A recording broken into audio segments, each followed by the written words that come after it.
ಜಮ್ಮು ಕಾಶ್ಮೀರದ ಉರಿ ಸೆಕ್ಟರ್ನಲ್ಲಿ ಪಾಕಿಸ್ತಾನ ನಿನ್ನೆ ನಡೆಸಿರುವಂತಹ ಅಪ್ರಚೋದಿತ ಶೆಲ್ಲಿಂಗ್ ಆಗಲಿ, ನಿನ್ನೆ ಎರಡು ರೀತಿಯ ದಾಳಿ, ಒಟ್ಟು ಮೂರು ರೀತಿಯ ದಾಳಿಯ ಪ್ರಯತ್ನಗಳಾಗಿದೆ. ನಿನ್ನೆ ಒಟ್ಟು ಮೂರು ರೀತಿ.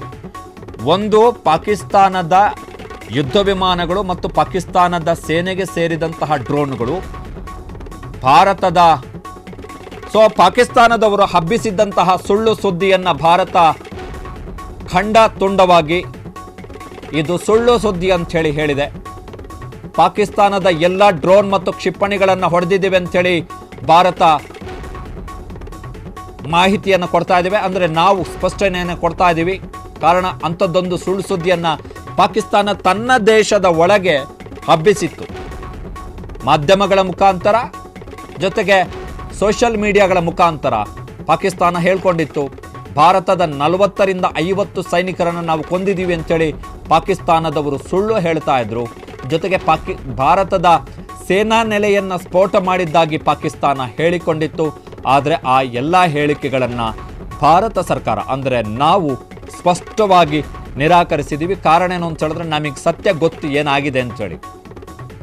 ನಾವು ಯಾವ ರೀತಿ ತಿರುಗೇಟನ್ನು ಕೊಟ್ಟಿದ್ದೀವಿ ಎನ್ನುವಂತಹ ಸತ್ಯ ನಮಗೆ ಗೊತ್ತಿದೆ.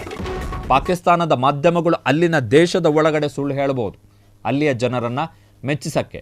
ಅಥವಾ ಸೋಷಿಯಲ್ ಮೀಡಿಯಾದಲ್ಲಿ ಟ್ವಿಟ್ಟರ್ ಇರ್ಬೋದು, ಫೇಸ್ಬುಕ್ ಇರ್ಬೋದು, ವಾಟ್ಸಪ್ ಇರ್ಬೋದು, ಈ ಸೋಷಿಯಲ್ ಮೀಡಿಯಾಗಳಲ್ಲಿ ಪಾಕಿಸ್ತಾನಿಯರು ತಮ್ಮ ದೇಶವನ್ನು ಹೊಗಳಿಕೊಳ್ಳಲಿಕ್ಕೆ ಬೇಕಾದರೆ ಎಷ್ಟು ಬೇಕಾದರೂ ಸುಳ್ಳನ್ನು ಹೇಳ್ಬೋದು. ಆದರೆ ಸುಳ್ಳು ಸತ್ಯ ಆಗಲ್ಲ.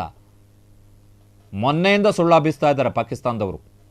Surgical PIB press information bureau ಏನಿದೆ, ಮೊನ್ನೆಯಿಂದ ನಿರಂತರವಾಗಿ ಫ್ಯಾಕ್ಟ್ ಚೆಕ್ಕನ್ನು ಮಾಡ್ತಾ ಇದೆ. ಇವತ್ತು ಬೆಳಿಗ್ಗೆ ಇನ್ನೊಂದು ಫ್ಯಾಕ್ಟ್ ಚೆಕ್ಕನ್ನು ಮಾಡಿದ್ದಾರೆ PIB ಅವರು.